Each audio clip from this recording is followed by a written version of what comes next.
This is a fully restored stone home, custom-built for a self-sufficient life. But everything starts here, with a forgotten 200-year-old ruin and a couple that takes it upon themselves to restore it. Leaving their life in Paris behind, they head to the French countryside with an ambitious dream. With absolutely no prior experience, they step into a brutal journey against a failing foundation, dangerous mistakes, and the physical toll of doing it all by hand. This is the story of how two beginners pull it off. But reaching this finish line means surviving day one. This 2-century-old stone house requires an immense amount of work to become a dream home for Etienne and Issa. Built for a completely different era, the property suffers from severe wear and outdated infrastructure. But before they can even touch the interior, the adjoining barn must be secured. The original roof is failing, and without a complete replacement, the entire building is at risk of collapse. To keep early costs in check, they decide to handle the demolition themselves. For a couple with no construction experience, it is a terrifying first test. They paid around $170,000 for the property. It feels like a steal, but to truly make it a bargain, they have mapped out a strict master plan. Finish the entire renovation in just 2 years, with a total construction budget capped at $120,000. But reality hits fast. Decades of weight and moisture have left the original beams severely compromised. Given the complexity, they are forced to step back and hire professional builders.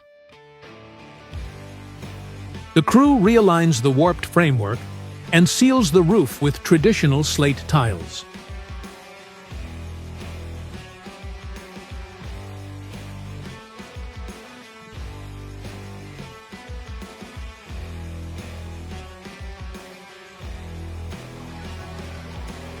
They finish the work by installing a skylight that floods Etienne's future office with natural light.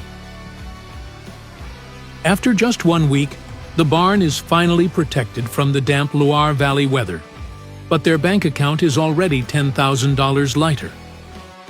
With the structure sealed, the renovation can finally move inside. The first step is to define the new layout. The ground floor will be opened up into a large kitchen and dining area, leading into a central living room with a new bathroom.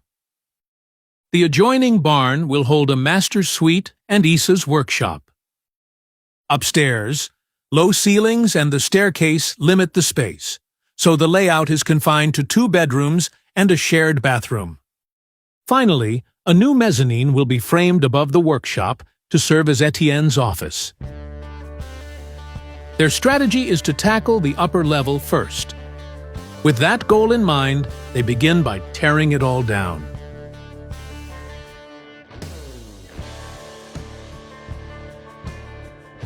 Since these interior walls carry zero weight from the roof, the demolition moves fast, without the need for extra safety measures.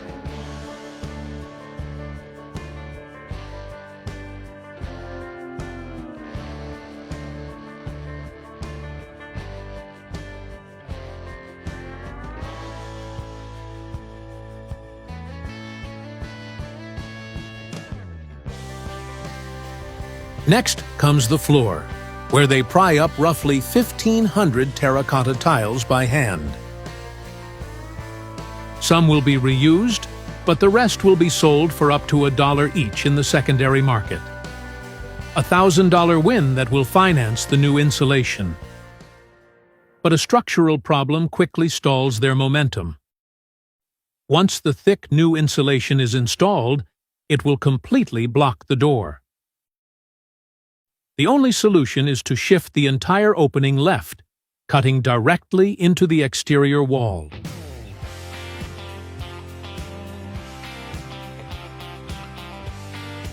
To make the new doorway, they have to cut through the house's original tuffeau limestone. It is formed from fine marine sediment compressed over time, which makes it soft enough to saw through while still strong enough to hold up the house. But this porous stone has a major vulnerability. It acts like a sponge, naturally absorbing moisture. Standard cement would act like a waterproof seal, trapping that moisture and causing the stone to rot from within. Instead, they mix a traditional mortar by hand using sand, water, and lime. Unlike cement, it allows the trapped moisture to safely evaporate, ensuring the ancient walls stay healthy and intact as construction starts on the right jam. To save money, 40-pound blocks salvaged from the left side of the wall are recycled into the new framework. This heavy labor is a massive shift from their previous life in a 300-square-foot apartment in Paris.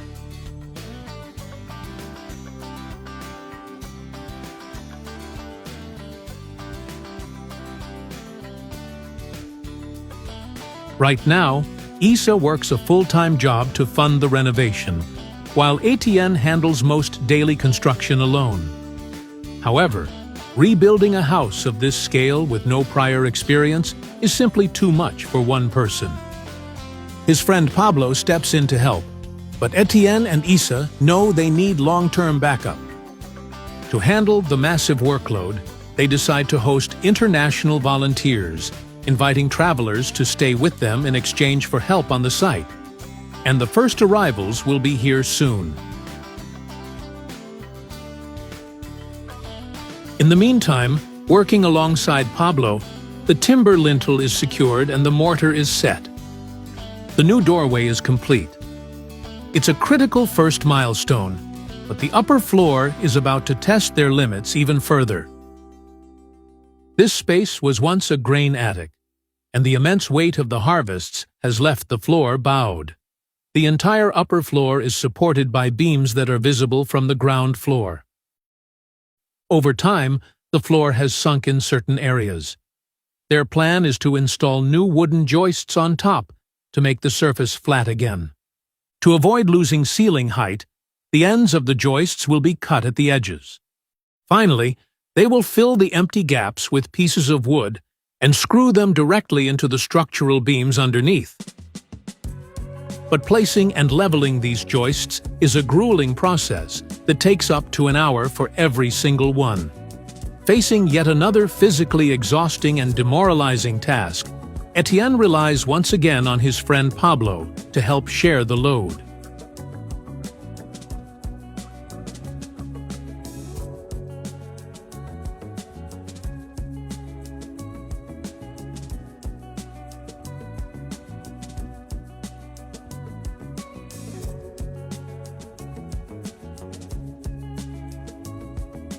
Before sealing the structure, and with Issa back in the site, a resilient foam band is applied across the top of every joist to prevent the future floor from squeaking.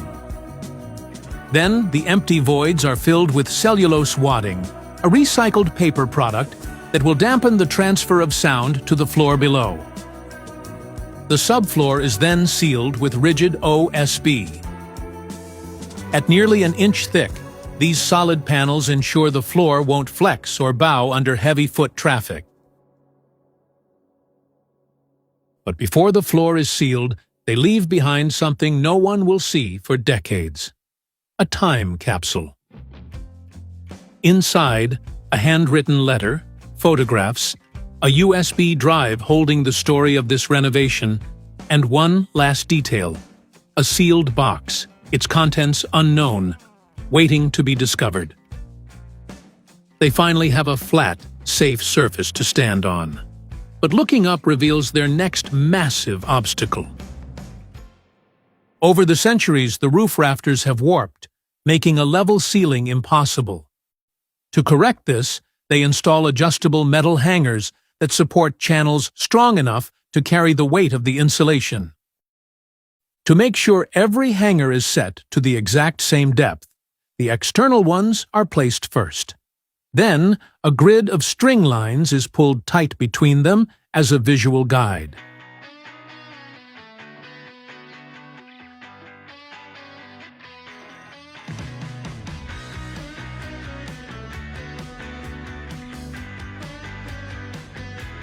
But this meticulous process quickly turns into a major setback.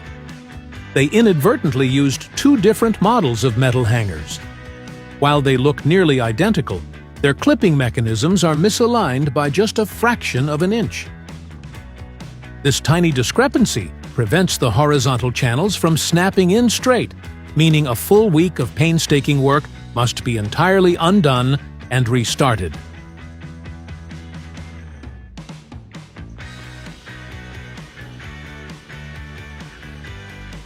Once the framework is finally corrected, they can install the thermal insulation. They choose wood fiber panels. These are made from tightly compressed wood chips, a dense material specifically designed to stop outside heat from pushing its way indoors.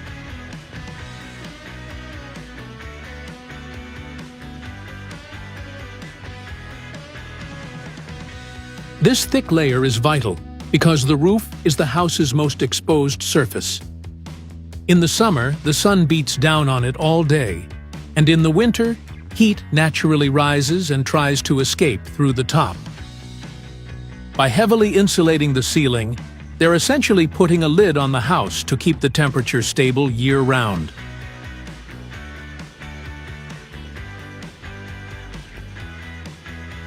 With this first project finished, attention shifts to the ground level, where they aim to expand the doorway to create an open layout. This wall, however, carries part of the building itself, so cutting into it is one of the riskiest jobs in the entire renovation. If the structure is not supported properly, the second floor could collapse. That is why Etienne brings in Regis, a professional mason, to guide him through the process. At the same time, the first volunteers arrive. Dominique and Felipe, two travelers from Chile ready to take on the heavy lifting.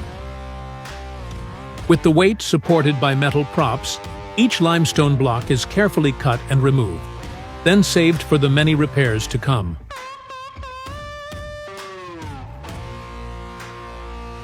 When Issa returns from work, Etienne surprises her with the remarkable progress. The first stage is completed safely, but the most dangerous step is still ahead. They have to lift two 150-pound steel beams into place to act as the new lintels. At this point, even a single mistake could have serious consequences. And they almost make one. 150 pounds of steel teeter on the edge, ready to fall directly onto the floor below.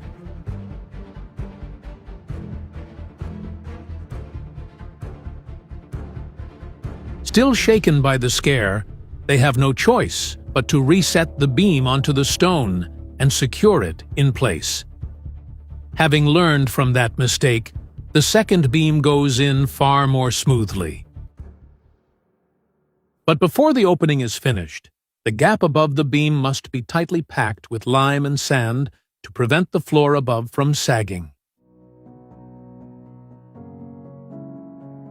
As the metal supports are removed, the struggle is over, and the team can finally breathe, leaving behind a structure that is 100 times stronger than before. Unfortunately, there's still more walls they need to break through. The solid rear wall leaves this side of the house in shadow by afternoon, so the couple plan to cut two new entrances. The first opening will lead directly into the living room. But instead of the soft limestone used elsewhere, this section of the wall is built from slate, a material much harder to penetrate.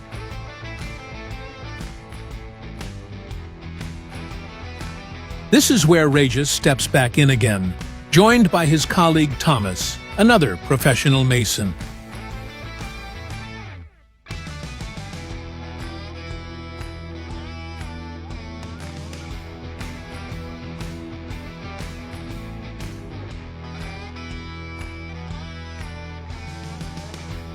For Etienne and Issa, this renovation has become a massive, hands-on apprenticeship.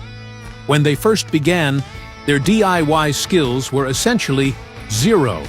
So instead of hiring contractors to work in their absence, they seek out mentors like Regis and Thomas, Experts who don't just complete the task, but are willing to pass on their secrets.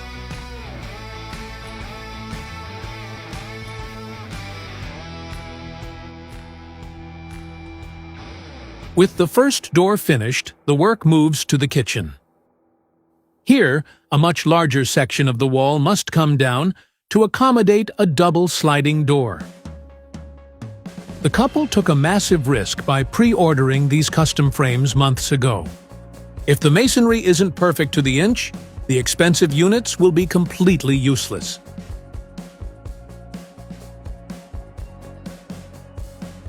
To guarantee a perfect fit, the technique used to build the stone jambs is essential. Instead of just stacking stones, they alternate the blocks, one across the wall's width and the next along its length. This crossing pattern allows the stones to distribute the house's weight evenly. Once the door frame is complete, the moment of truth arrives.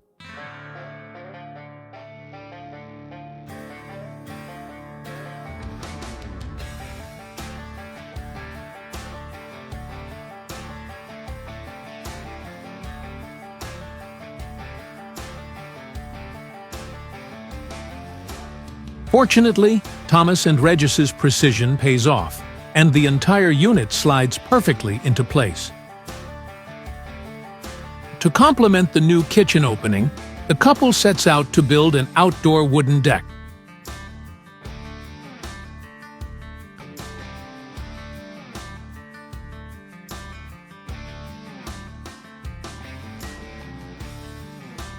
But while the main house is coming together, there is an entire second building waiting for its own renovation: the barn. The work begins at the very bottom, where everything must be perfectly prepared before the concrete is poured. If a mistake is made here, they won't be able to solve it later. First, pipes are installed beneath the dirt, then the whole floor is leveled using a technique known as sand blinding.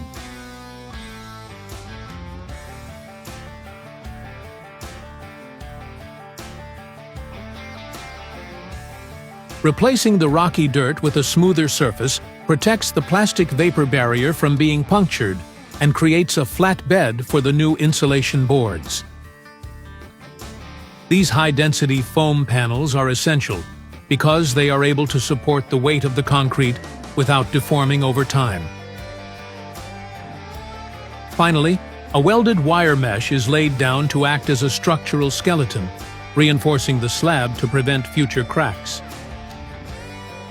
To be safe, Etienne had ordered an extra cubic yard of concrete, just in case his measurements were off. But as the concrete is being poured, he realizes it is rising much higher than expected.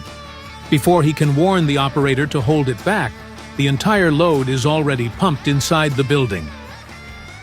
After letting it harden outside, they have to haul it away piece by piece. This mistake costs them a whole day of work. But what they soon discover inside the main house could cost them the entire building.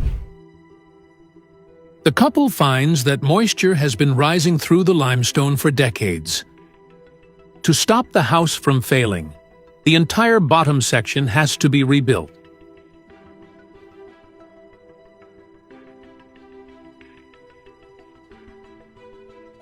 To make sure the wall is faultlessly protected, they reuse the slate saved earlier from the demolition of the living room doorway.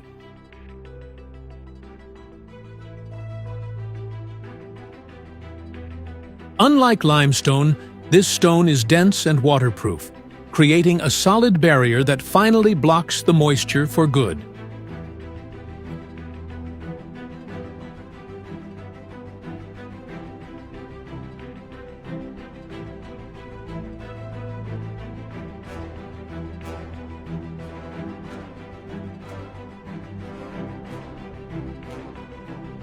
Fixing this house-wide infection costs them several weeks, and the renovation begins to feel stuck. But then an unexpected opportunity changes everything. Their neighbor offers them the plot next door for only $1,000, so the couple decides to buy it. In one move, their outdoor space doubles to 16,000 square feet. This expansion gives them the room they need for their ultimate goal: growing enough food to become self-sufficient. Before any planting begins, the raw terrain needs serious infrastructure. First, water and electrical lines must be buried, so the whole plot can be connected before the landscaping begins. Once the lines are buried, a large greenhouse is assembled to protect fragile crops and extend the growing season. But a garden this size needs a huge amount of water, and the property's original stone well is failing. The couple brings in a specialized team and discovers that previous owners had used the well as a trash dump. To choose where the new well should be dug, the couple calls in a professional dowser who uses metal rods to search for water beneath the yard. According to this old belief, the rods react when they pass over an underground source. But whether this approach can lead them to water or not, only the digging will tell. Joined by Noel, a local professional, Etienne, Isa, and their friends begin testing that promise for themselves. They use a manual earth auger, a heavy metal drill that has to be twisted into the ground by hand. At first, the ground offers no reason to believe. They go deeper and deeper, pulling up the same dry soil, with nothing to suggest that water is waiting below. The dowser's promise begins to feel uncertain. Then the texture shifts. The earth comes up darker, heavier, and wetter, until it finally turns to mud. And after hours of physical labor, 20 feet down, they find water.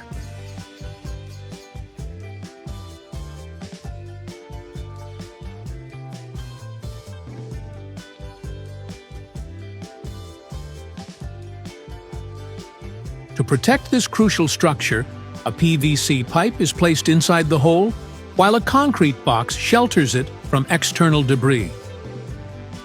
The garden's water supply is finally secured, but the coming winter forces them back inside. They must now renovate the stone chimney for a heat source before the cold sets in. But instead of rebuilding the open fireplace, they will install a wood stove to maximize the home's thermal efficiency. While an open fire loses most of its heat straight up the flue, a stove is designed to radiate warmth back into the room.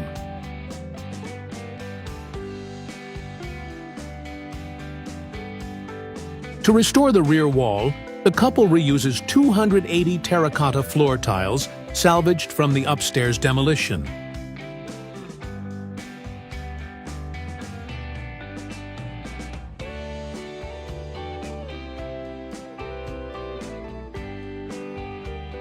Up until now, the renovation has been about saving the building from collapse.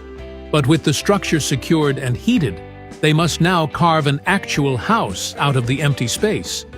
A massive interior build-out that will drain the very last of their renovation funds. Etienne faces the grueling task of drywalling over 1,000 square feet of angled ceilings entirely alone.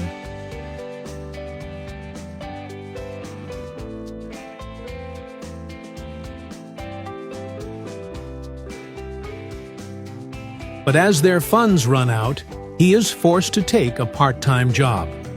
Stripped of his building time, a one-month project drags into 3.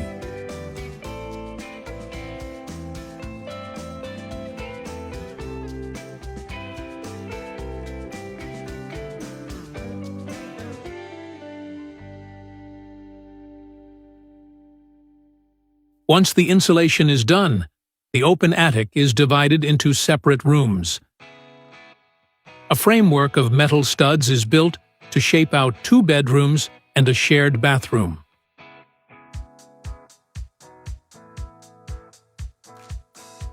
The long-term plan for these upstairs bedrooms is to turn them into a maison d'hôte, a small French guest house. In France, that means more than just spare rooms. It is a hosted place to stay, with breakfast included, designed to welcome travelers into the home itself. These rooms could one day become a small source of income, helping them gradually recover some of the money they have spent bringing the house back to life.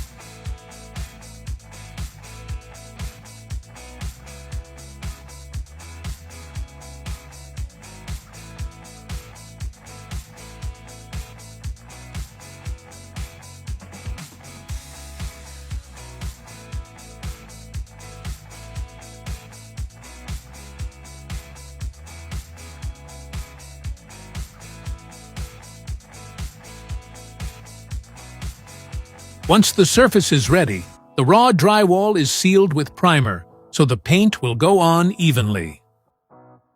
For the final color, the couple chooses bright white paint because it reflects daylight deeper into the room, making the space feel brighter and the old timber beams stand out more clearly. Yet, the house is only one part of the project. The attached barn still waits to be rebuilt.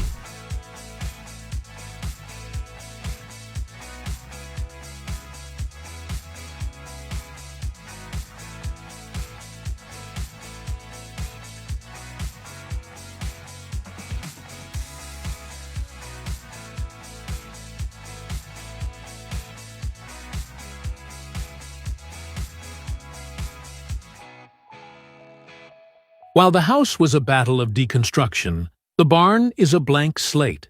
It's pure creation, giving them the freedom to build wilder ideas, like an indoor catamaran net. Because the new interior walls aren't structural, the couple has to anchor the heavy metal hangers with 9-inch bolts that reach all the way back into the 200-year-old stone.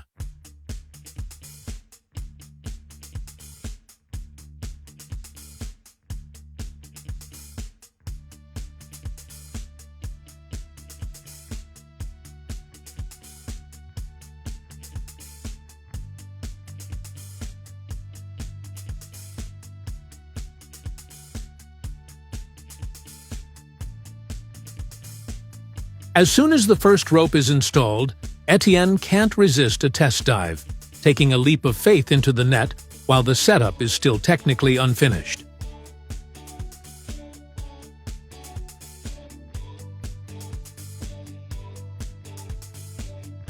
With its integrity confirmed, a secondary red rope is added for redundant safety, completing this unique floating lounge.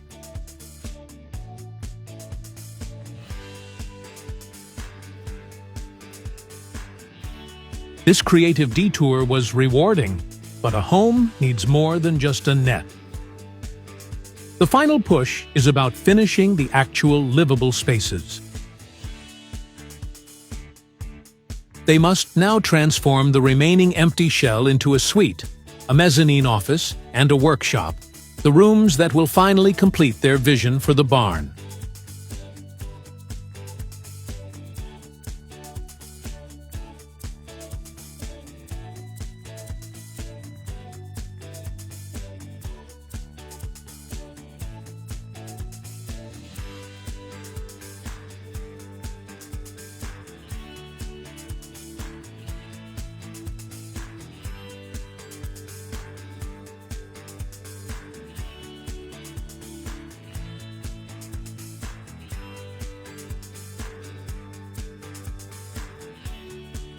With the suite finally complete, the focus shifts to the spaces that will shape their everyday life: Issa's workshop and Etienne's office. To brighten the workshop, Etienne repurposes a structural beam saved from the early demolition, turning it into a custom chandelier.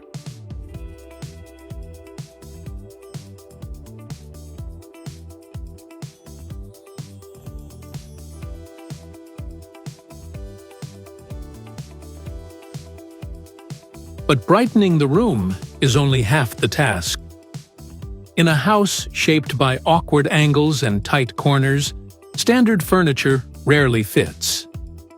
So, to make the most of every inch, they bring in Mathieu, a local woodworker who builds one-of-a-kind pieces from salvaged trees.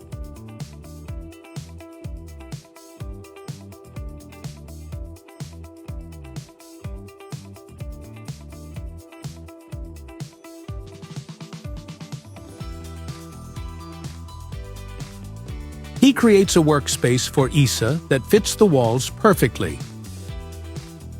This workshop is meant to support Isa's professional work, giving her a dedicated space to make handmade soaps, leathercraft, and other handcrafted creations.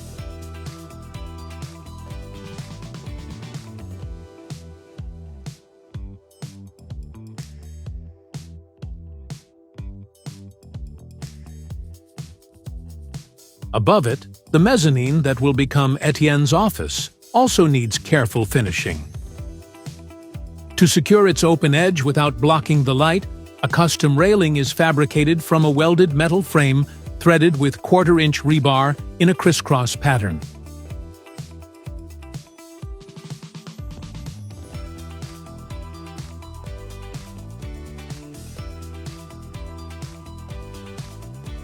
Just like the workshop below, the office requires custom furniture. Between the sloped roof and the massive original beams, standard pieces simply won't fit.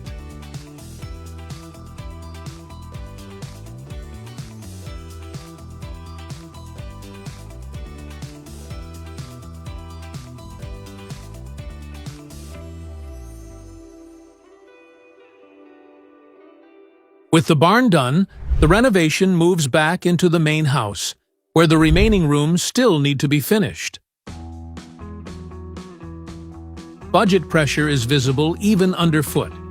Instead of covering the OSB subfloor, Etienne and Isa decide to make it the final surface. Every screw head is filled with wood putty, then the boards are sanded smooth, and 2 coats of varnish turn the raw floor into something durable enough for daily life.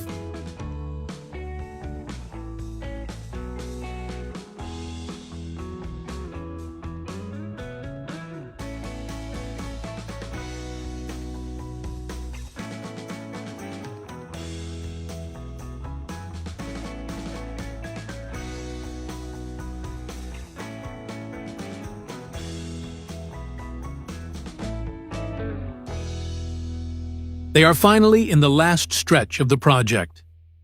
Their goal now is simple: turn this empty floor into a livable space.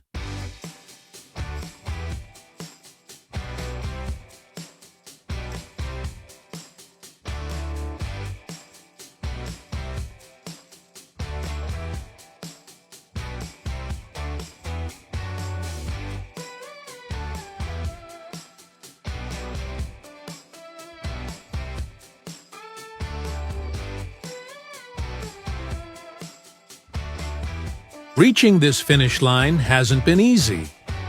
What was supposed to be a 2-year renovation project has ended up stretching into 4. But despite the old house demanding far more work than they ever planned, Etienne and Isa pulled off the impossible. By doing the grueling labor themselves, they managed to keep their renovation costs anchored right around their $120,000 budget. But they didn't do it alone. This massive transformation would have been impossible without the friends, mentors, and volunteers who stood by their side to share the load.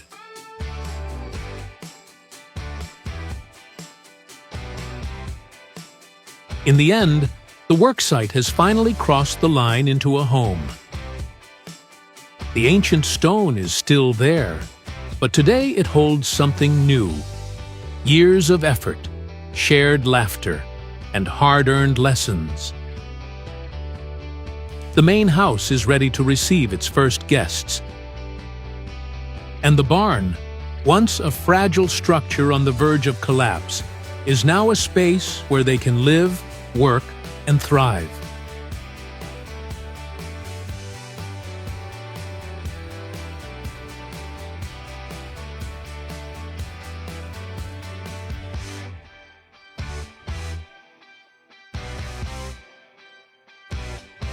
Outside, their dream of a simpler life is taking root in the garden. 4 years ago, they moved here to save a 200-year-old ruin. But by the time the dust finally settled, the house had done just as much for them. It taught them the trade, brought a community to their doorstep, and gave them a completely new way of living.